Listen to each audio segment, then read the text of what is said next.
जुलाई 2025 मकर राशि वालों के लिए नए मोड़ों और सुनहरे अवसरों से भरा रहेगा।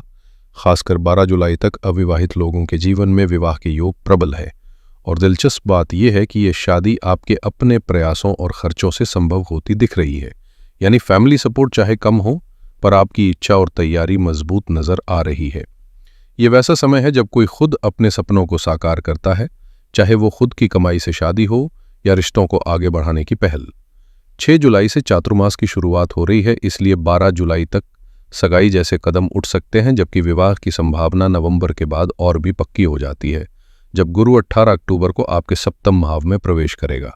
अभी गुरु छठे भाव में है, लेकिन 28 जून से 12 जुलाई तक का समय जीवन में स्थिरता और रिश्तों की गहराई लेकर आ रहा है। वहीं 13 जुलाई से 27 जुलाई तक का दौर आर्थिक दृष्टि से बेहद शुभ है।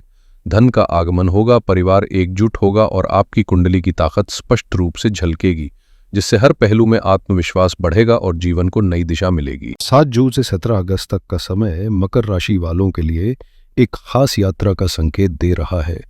ये सफर सिर्फ बाहरी नहीं बल्कि आंतरिक रूप से भी आध्यात्मिक हो सकता है, जहां मन बार बार किसी गहराई की ओर आकर्षित होगा। इस दौरान आपका झुकाव धार्मिक स्थलों की ओर या किसी पवित्र अनुभव की तलाश में हो सकता है। अब बात करें इस महीने की थीम की, तो वो पूरी तरह रोमांस से सराबोर है, क्योंकि शुक्र आपके प्रेम भाव में दस्तक दे चुका है। ऐसे में सजना संवरना भी जरूरी है। परफ्यूम लगाइए, खुद को संवारिए, क्योंकि मैंने अक्सर देखा है कि मकर राशि के लोग लुक्स को लेकर बहुत सजग नहीं होते, खासकर महिलाएं। तो इस महीने थोड़ा सा खुद पर ध्यान दीजिए। आपके चेहरे पर जो परिपक्वता है वो आकर्षक है, लेकिन पार्टनर उतना मैच्योर नहीं दिखेगा। कभी कभी उसका व्यवहार भी बच्चों जैसा होगा और कुछ बातें दिल को चोट पहुंचा सकती हैं। 7 जून से 27 जुलाई तक मंगल और केतु की युति 8वें भाव में चल रही है, जो प्रॉपर्टी या विरासत से जुड़े मामलों में उलझने ला सकती है। इसलिए सलाह है कि जमीन जायदाद से जुड़े फैसले फिलहाल टाल दे। इस समय गणेश मंदिर में दर्शन करना विशेष लाभदायक रहेगा, क्योंकि यह आपको मानसिक स्थिरता और नई दृष्टि देने में मदद करेगा। 7 जून से 27 जुलाई तक मंगल और केतु की युति सिर्फ व्यक्तिगत जीवन में नहीं बल्कि वैश्विक स्तर पर भी उथल पुथल का संकेत दे रही है। जैसे दुनिया में बढ़ती हिंसा, विस्फोट जैसी घटनाएं, वैसी ही ऊर्जाएं आपके निजी जीवन में भी हलचल ला सकती है। खासकर पारिवारिक रिश्तों में, चाहे वो आपके अपने परिवार से हों या जीवन साथी के, तकरार की संभावना बनी हुई है। इसलिए इस दौरान शब्दों का चयन और व्यवहार में संयम बेहद जरूरी रहेगा। ऐसे समय में जब ग्रहों की उग्रता चरम पर हो, तो पारंपरिक उपायों का सहारा लेना समझदारी होगी। गुड़ का दान करें, गाय को गुड़ खिलाए और यदि स्वास्थ्य अनुमति दे तो ब्लड डोनेट करें, क्योंकि ये उपाय मंगल की तीव्रता को शांत करने में मदद करते हैं। इसके अलावा गणेश पूजन को प्राथमिकता दीजिए। गणेश गायत्री मंत्र या शेष गणेश सहस्र नाम का पाठ करें और संभव हो तो गणेश मंदिर की शरण लें। अब आप कहेंगे कि रोज मंदिर जाना मुश्किल है, तो कम से कम इस अवधि में 4 मंगलवार जरूर गणेश जी के दर्शन करें। यह छोटा सा कदम आपके भीतर स्थिरता और बाहर की अशांति दोनों को संतुलित करने में सहायक सिद्ध हो सकता है। अगर किसी कारणवश आप 4 मंगलवार मंदिर नहीं जा सकते, तो इस महीने केवल 2 विशेष तिथियों 14 जुलाई की संकष्टी चतुर्थी और 28 जुलाई की विनायक चतुर्थी का सदुपयोग जरूर कीजिए। इन दोनों दिनों में गणेश मंदिर जाकर लड्डुओं का भोग लगाइए, पूरी श्रद्धा और भक्ति के साथ। यह सरल सा उपाय आपके जीवन से मंगल के अशुभ प्रभाव को काफी हद तक शांत कर सकता है। अब बात करें सूर्य की। 16 जुलाई से 16 अगस्त के बीच सूर्य आपके सप्तम भाव में विराजमान रहेगा, जिससे जीवन साथी का स्वभाव कुछ तेज और आत्मसम्मान से भरपूर रहेगा।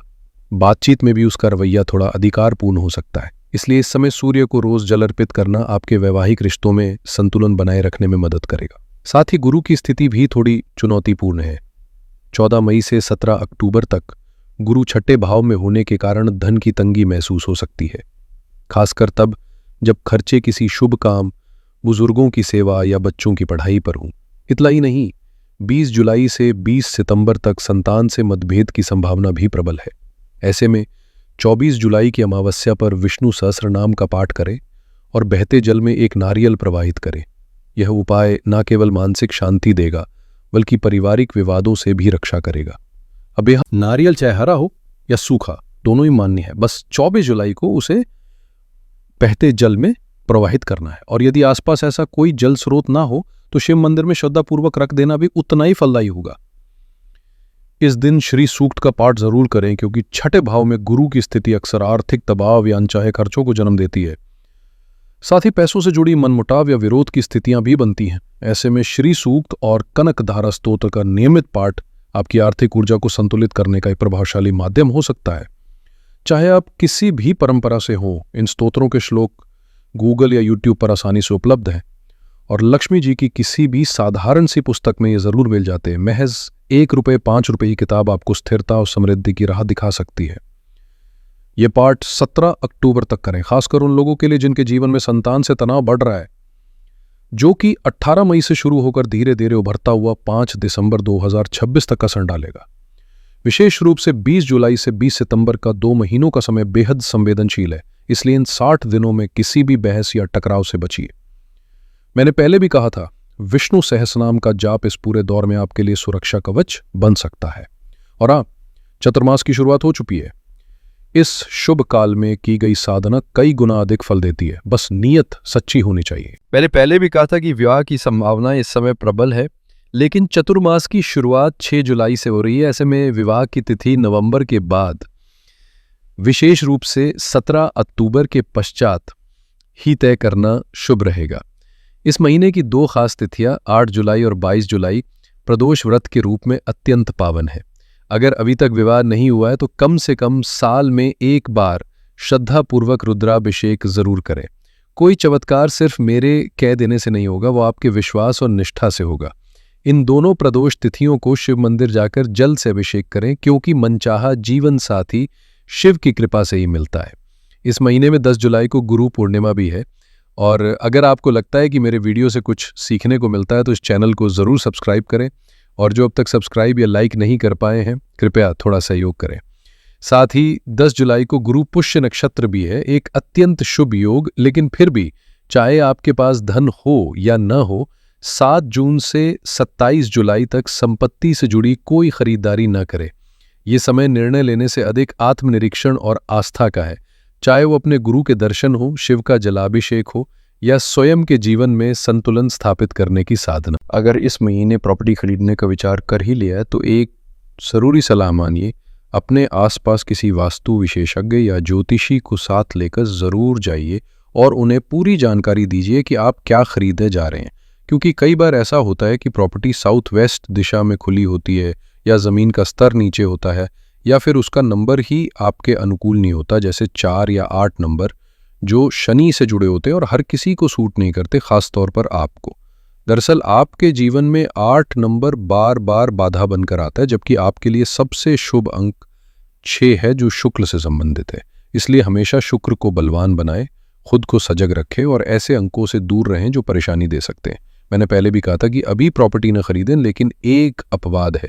24 जुलाई को शाम 5 बजे गुरु पुष्य नक्षत्र का विशेष योग बन रहा है। इस दिन आप सोना खरीद सकते हैं, ये शुभ रहेगा। साथ ही इस महीने की 13, 14, 15 और 16 तारीखें विशेष सतर्कता की मांग करती हैं। चाहे वो स्वास्थ्य से जुड़ी बात हो, कर्ज का मामला हो, या शत्रु से अनबन, कोई भी बात बिना वजह बड़ा मुद्दा न बन जाए, इस बात का ध्यान रखें। अगर किसी स्थिति में लग रहा है कि मामला कोर्ट कचहरी तक जा सकता है, तो बेहतर है उसे उसी स्तर पर सुलझा ले, बजाय इसे लंबा खींचने के। यही समझदारी इस पूरे समय आपकी सबसे बड़ी ताकत बन सकती है। 22 से 26 जुलाई के बीच का समय रिश्तों में समझदारी की परीक्षा ले सकता है, खासकर जीवन साथी के साथ। इस दौरान चंद्रमा और बुध की युति सप्तम और षष्ठ भाव में हो रही है, जिसका अर्थ है कि पति या पत्नी से जुड़ा ग्रह शत्रु भाव में और शत्रु भाव का ग्रह वैवाहिक भाव में विचरण करेगा। ऐसे में टकराव, गलतफहमियां और मनमुटाव की संभावनाएं बढ़ जाती हैं।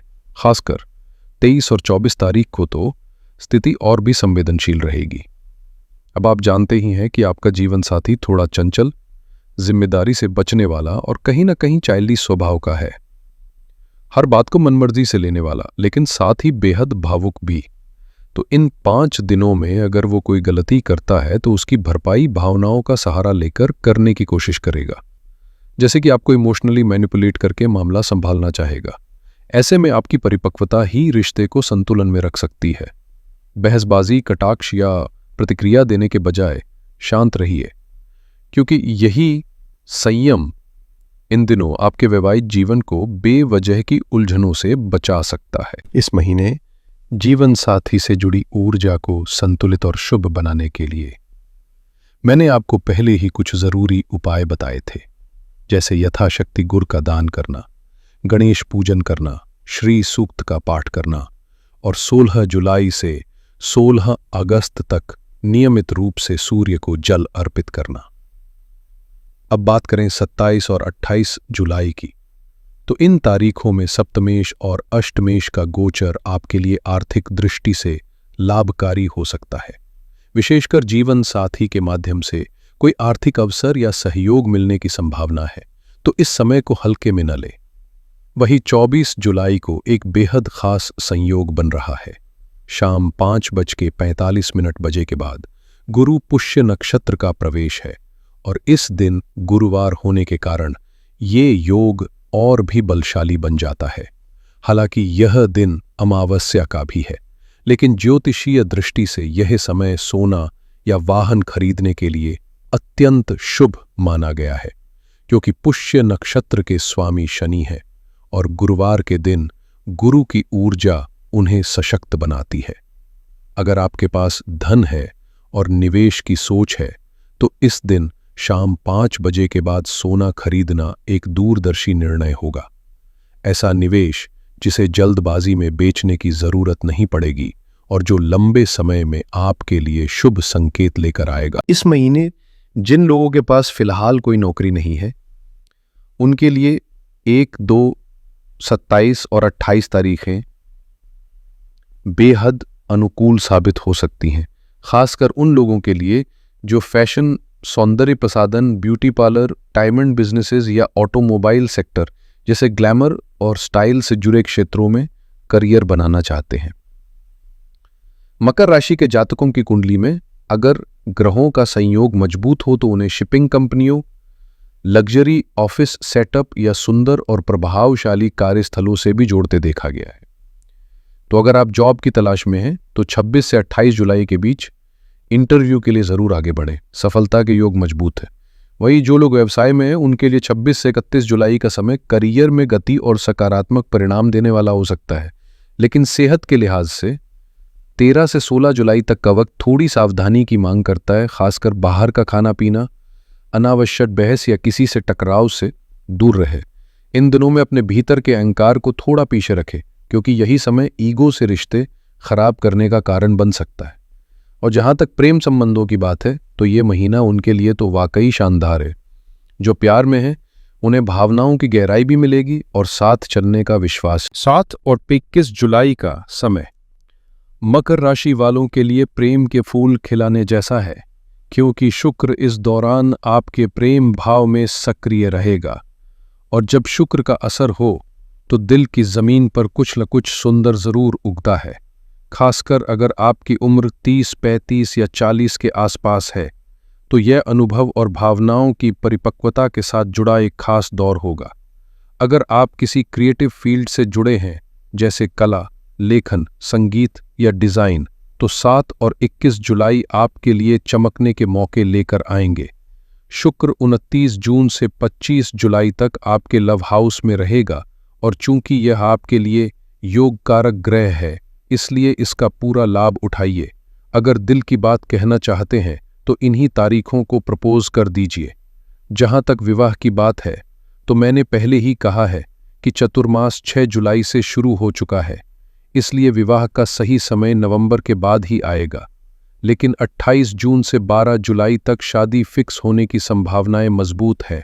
इसलिए यदि आप मैट्रिमोनियल साइट्स पर एक्टिव हैं या किसी विवाह संबंधी माध्यम में नाम दर्ज कर रखा है तो इस अवधि में अच्छे प्रस्ताव आने की संभावना है। और हाँ, एक दिलचस्प तथ्य जो मैंने अक्सर मकर लग्न वालों में देखा है, उनके जीवन साथी उम्र में चाहे छोटे न हो लेकिन दिखने में और व्यवहार में काफ़ी छोटे लगते हैं। इस बात से आप शायद पहले से वाकिफ भी हो। कई बार तो जीवन साथी पहले से शादीशुदा भी होते हैं, इसलिए सावधानी और सूझबूझ दोनों जरूरी है। लेकिन ये समय प्रेम के लिहाज से खासा शुभ है, इसे हाथ से न जाने दें। इस महीने शेयर मार्केट से जुड़े लोगों के लिए कुछ नया सीखने और समझने का बेहतरीन मौका है, खासकर 11 और 14 जुलाई को, जब ग्रहों की स्थिति आपको ट्रेडिंग की बारीकियों में दक्षता दिला सकती है। अगर आप कुछ स्टॉक्स बेचना चाहते हैं तो ध्यान रखें, 13 से 27 जुलाई का समय ऐसा है जैसे छत से पैसों की बारिश हो रही हो। खास तौर पर 14 से 18 और फिर 21 से 25 जुलाई के बीच आप अपने स्टॉक्स को एनकैश कर सकते हैं और मुनाफा कमा सकते हैं। गौर करने वाली बात यह है कि आपकी कुंडली में लाभ भाव का स्वामी वृश्चिक राशि में स्थित है और शनि दूसरे भाव में है, जो संकेत देता है कि जमीन से निकलने वाली चीजें जैसे लोहा, पेट्रोलियम, ऑयल या पेट्रोकेमिकल्स, इनसे जुड़े शेयर्स में आपको विशेष लाभ हो सकता है। तो निवेश करते समय इन सेक्टर्स को प्राथमिकता दें, क्योंकि शेयर बाजार में हर दिशा सबके लिए नहीं चलती, लेकिन आपके लिए यह सेक्टर विशेष फलदायी है। इसके साथ ही कुछ महत्वपूर्ण तिथियों को नोट कर लें। 2, 10, 17, 23 और 30 जुलाई को चंद्र और गुरु का गजकेसरी योग बन रहा है, जो निवेश और वित्तीय समझ के लिए बहुत शुभ है। अगर आप सीखने की शुरुआत कर रहे हैं या मार्केट में नए हैं तो इन दिनों खास तौर पर मार्केट की चाल को ध्यान से देखें। यह समय आपकी समझ को गहराई देगा। और हाँ, 7 और 21 जुलाई को चंद्र शुक्र का मिलन आपके प्रेम भाव में हो रहा है, इसलिए ये 2 तारीखें रोमांस के लिहाज से भी बेहद खास रहेंगी।